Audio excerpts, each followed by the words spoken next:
Subscribe to our YouTube channel and press the bell icon to get the latest updates.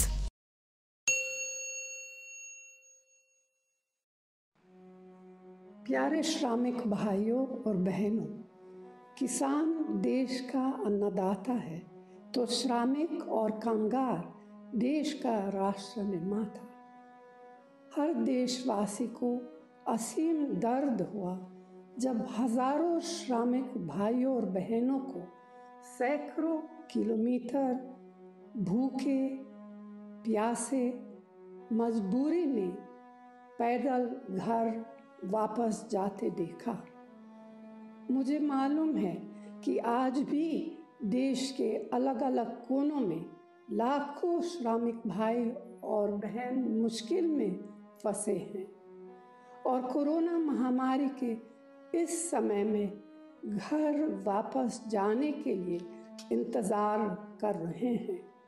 साधन और पैसा तो दूर की बात है, पूरे राशन तक की व्यवस्था नहीं और न ही लॉकडाउन की इस घड़ी में काम का कोई इंतज़ाम। आए दिन जब देश के अलग अलग कोनों से उठ रही है हमारे श्रमिक भाइयों और बहनों की आवाज़ और पीड़ा को हम सब सुनते देखते हैं तो लगता है कि यह आवाज़ परिवार के एक सदस्य की है। यह आवाज़ एक माँ की है, एक पति की है, एक बेटे की है जो अपने बच्चों, पत्नी, माँ बाप तक पहुँचना चाहता है। इस पुकार ने सचमुच हम सबका दिल छुआ है।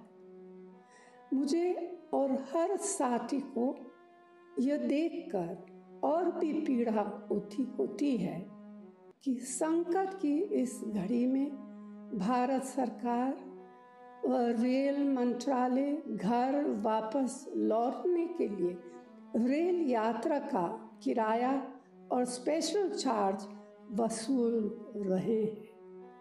उम्मीद थी कि दाम में आए हजारों करोड़ रुपए पर पहला अधिकार हमारे राष्ट्र निर्माताओं का होगा और इस पैसे का इस्तेमाल आप सबको सुरक्षित और निशुल्क रेल यात्रा के लिए सबसे पहले किया जाएगा। पीड़ा यह भी है कि ऐसा हुआ नहीं।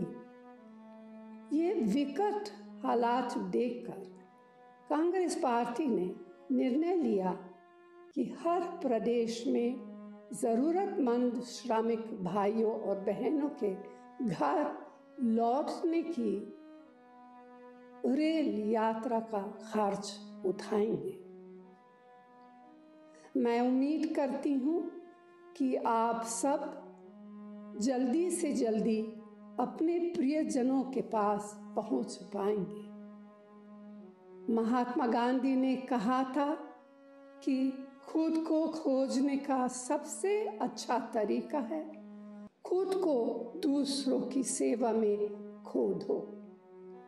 सेवा का यह संकल्प ही हमारे श्रमिक भाई और बहनों को उनके घर तक सुरक्षित वापस पहुंचाने की हमारी प्रेरणा है।